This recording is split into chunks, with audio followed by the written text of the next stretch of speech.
విద్యార్థులకు నమస్కారం. గుమ్మడి study circle, నేను మీ విద్యాసాగర్ గుమ్మడి. నిన్నటి వరకు మనం చరిత్ర చెప్పుకుని ఉన్నాం. ఈరోజు జాగ్రఫీ, భూగోళ శాస్త్రం అనేటువంటి దాని మీద మొట్టమొదట మనకి ఏవైతే స్టార్టింగ్లో ఉంటుందో ఈ ఖండాలు అనేటువంటివి ఉన్నాయి కనుక ఈ ఖండాలకు సంబంధించి అవి ఏ ఖండంలో అంటే ఖండాలకు సంబంధించినటువంటి చరిత్ర మనకు తెలియాలి. ఇక్కడ వైశాల్యం ఎంత ఉంది ఏ ఖండానికి సంబంధించి, అదేవిధంగా ఇక్కడ ఎత్తైన ప్రాంతం ఏది, లోతైన ప్రాంతం ఏది, ఇవన్నిటి మీద మీకు ఇప్పుడు క్లాస్ తీసుకోవడం జరుగుతుంది. మనకి ప్రపంచవ్యాప్తంగా 7 ఖండాలు ఉన్నాయని చెప్పాం. ముఖ్యంగా మనకి ఆసియా ఖండం అంటే 29.5% భూమిని ఆక్రమించి, ఆఫ్రికా ఖండం 20% భూభాగాన్ని ఆక్రమించి ఉంది. అలాగే ఉత్తర అమెరికా 16.3% భూభాగాన్ని ఆక్రమించి ఉంది. అలాగే దక్షిణ అమెరికా 11.8% ఉంది. యూరప్ 6.5%, అలాగే ఆస్ట్రేలియా 5.2%. తర్వాత అంటార్కిటికా, మరి ఇక్కడ జనావాసాలు ఉండరు, అయినా కూడా ఇది ఖండంగానే ఉంది కనుక 9.6 ప్రాంతం విస్తరించి ఉంది. అందువల్ల ఈ ఖండాలన్నీ 7 ఉన్నాయి కనుక మనకి ఆసియా ఖండంలో ఎత్తైన పర్వత శిఖరం మీకు తెలుసు, మౌంట్ ఎవరెస్ట్.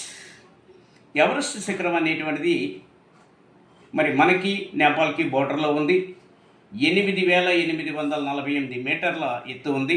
అంటే సుమారుగా 88.46 అంటే ఈ పర్వతాలు పెరుగుతూ ఉంటాయి కనుక కొంచెం పాయింట్ వారీగా వస్తుంది. ఎవరెస్ట్ పర్వత శిఖరం ఎత్తు ఎంత అంటే 8,848 మీటర్లు అని చెప్తారు.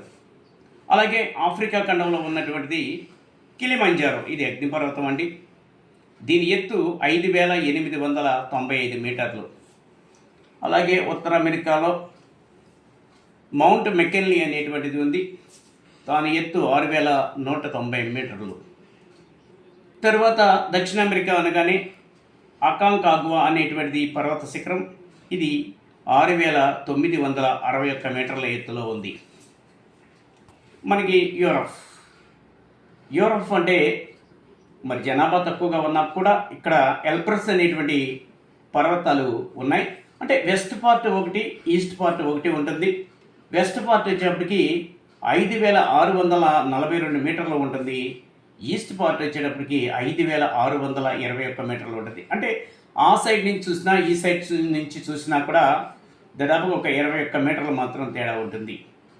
మరి ఆస్ట్రేలియాలో ఉన్నటువంటి పర్వత శిఖరం కోషియాస్కో అనేటువంటిది, అది 2,228 మీటర్ల ఎత్తులో ఉంది.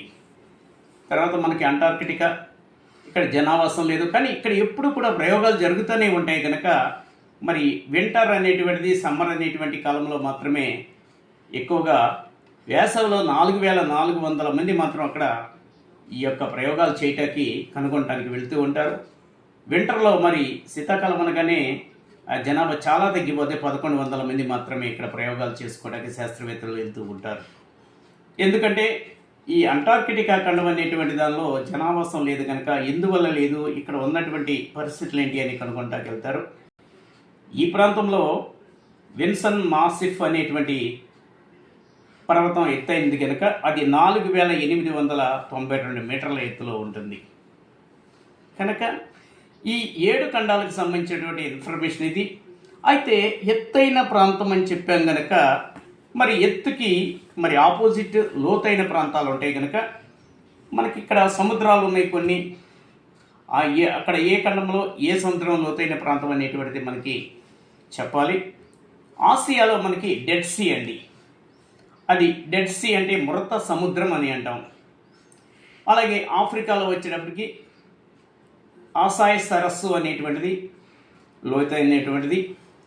అలాగే ఉత్తర అమెరికాలో మృత లోయ అనేటువంటిది ఈ ప్రాంతం చాలా లోతుగా ఉంటుంది. దక్షిణ అమెరికాలో వాల్డెస్ పెనిన్ అండి. ఈ వాల్డెస్ పెనిన్ అనేటువంటిది అతి లోతైన ప్రాంతం దక్షిణ అమెరికాలో. అలాగే యూరప్లో కాస్పియన్ సీ అండి, కాస్పియన్ సముద్రం అని అంటాము. అలాగే ఆస్ట్రేలియాలో ఐవరీ సరస్సు ఉంది. ఇవండి మనకి జాగ్రఫికల్గా మనకి ఈ భూ ప్రపంచంలో ఉన్నటువంటి 7 ఖండాలకు సంబంధించినటువంటి ఇన్ఫర్మేషన్ ఇది. అంటే ఈ ఖండాల్లో ఉన్నటువంటి జాతులు ఏంటి, జనాభా ఏంటి, అక్కడ ఉన్న ఆర్థిక వనరులు ఏంటి, అక్కడ ఉన్నటువంటి జంతు జాలాలు ఏంటి, వీటన్నిటి మీద నెక్స్ట్ క్లాస్లో మళ్ళా చెప్పుకుందాం. ఈ మీ అందరికీ మనవి, త్వరలోనే మీకోసం ఆన్లైన్ క్లాసెస్, ఆఫ్లైన్ క్లాసెస్ ప్రారంభిస్తున్నాము. ఎందుకంటే కాంపిటేటివ్ అనేటువంటిది చిరకాల స్వప్నం. అందువల్ల మంచి ఉద్యోగాలు సంపాదించాలని, ఉన్నత స్థితిలో మీరు ఉండాలని కోరుకుంటూ గుమ్మడి స్టడీ సర్కిల్, నేను మీ గుమ్మడి విద్యాసాగర్. ఈ వీడియో మీకు నచ్చినట్లయితే లైక్ చేయండి, షేర్ చేయండి, సబ్స్క్రైబ్ చేయండి, కామెంట్ చేయండి.